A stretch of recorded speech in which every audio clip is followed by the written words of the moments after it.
Welcome to today's podcast of Everyone Has the Freedom to Choose. This is Deb King. Join us for today's cornerstone conversation. Lest we forget. We were born into a world at war. I visited Pearl Harbor on a recent trip to Hawaii, being reminded that since Adam and Eve's departure from Eden, man has been at war. From Cain and Able to the tribal wars with the Philistines and Judah, David's conquest and beyond to the Roman Empire. The wars did not end there. In our remembrance, there was the war for U.S. independence, Civil War, World War I, World War II, the Korean War, Vietnam, Iraq, Afghanistan, war on many fronts, and that fight yet continues. Some of these wars began because a person decided to take what wasn't theirs, but wanted it. Some wars began in protecting what was theirs from another taking it away. Whether it was power, goods, freedom, faith, it all starts with a person, and then the war can spread far and wide. But it all starts with one, with that person's heart. It all starts with this person's struggle, a struggle to become a better person and character, or a struggle to get more. Often there is a war within us from not aspiring to become better in who we are. Many times it's wanting to have what someone else has and willing to do whatever it takes to get it. Or, in many cases, it's protecting against others' desires to take what isn't theirs to have. It all comes down to individuals, to each of us, and our heart. The bottom line comes down to the fight between God and Satan for the heart of mankind. From the beginning, God wanted a relationship with mankind. Time together, creating, building, communicating. It was about being together in a one-to-one relationship.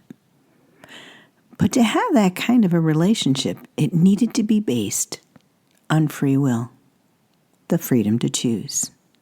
Only then could man have an authentic love relationship with his Maker. It was risky for God to give mankind the freedom to choose. His unconditional love could be rejected. Man could and did allow the temptation to have what was forbidden overpower their desire to listen to God. God was the one Adam and Eve knew and trusted. Yet, Adam and Eve chose to risk the consequences of their action to gain what wasn't theirs to have. It wasn't that they didn't know there would be a consequence. God was clear from the very beginning. You can have everything you can imagine, but the fruit from this tree you cannot eat, the tree of knowledge. If you eat of this tree, you will surely die. Genesis 2, verse 17. It wasn't because he didn't want them to have all that was good. The requirement seems to have a twofold purpose. There was a choice in whom they would follow, and equally important, God's desire to keep them safe from the consequences of that choice. Today, we still face the same choices. They may look a little different at first blush, but they aren't any different, nor are the consequences. There is still a fight for our hearts. Satan wanted to have what wasn't his to have. He wanted to be equal or greater than God, the God who created him. He wanted equality with the one who created him. He wanted what wasn't his to have. When his plan was rejected, he went to war, believing more highly in himself than he ought. He believed he could just take it. He was wrong. Satan turned his focus, ambition, and resources to steal, kill, and destroy God's creation that was made in God's image, us. But God built a bridge with Jesus to give humanity the ability to reject the schemes of Satan.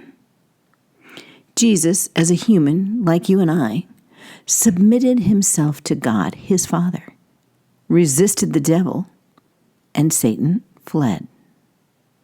We see it in Jesus' submission to being baptized by John in the Jordan River, and then the Holy Spirit leading him into the desert and was tempted by Satan. Jesus resisted the devil, and Satan fled. You and I have the same capacity when we submit ourselves to God. We have the power to resist the devil, and Satan will flee. James, the brother of Jesus, tells us this: "Submit yourselves, therefore, to God. Resist the devil, and he will flee from you." James 4, verse 7, the English Standard Version. Adam and Eve had an intimate relationship with God that gave them the power to resist temptation. But they chose the temptation to have more. They considered, contemplated, talked it over, and made a conscious decision. They decided to take what wasn't theirs. How often, how easy, how tempting is it to look at something that looks shiny and new, knowing that it is not in our budget, and start to consider, contemplate, and then make the decision to find a way to make it happen. We have some friends that have an incredible boat. They invited us to enjoy with them one weekend. We had a great time. We had fun. We relaxed. We enjoyed time together. It was nice. I appreciated every minute. And then, on the way home, I started to consider, what if we had? Wouldn't it be nice? We could. You get the direction this is going. Well, within an hour, I was figuring out how. Let me clarify. We have no need or budget for a boat. We don't even have a place to store one. I might add, it took me nanoseconds to solve that dilemma. But the key was my eyes were tempted not just by the boat itself, but the whole experience. There were even good aspects to the temptation. There usually are. But it was in wanting something I didn't have, nor was it mine to have. That was the temptation. Submit yourselves to God. Resist the devil, and he will flee. It didn't take too long to realize when I ask God, when I submit to God and his answer, I gain peace and perspective and a right decision. Submitting to God's answer was and is the key. We weren't looking for a boat, and this experience confirmed that not getting the boat would be a great decision. We went to have a good time with friends. It was about the people, not the thing.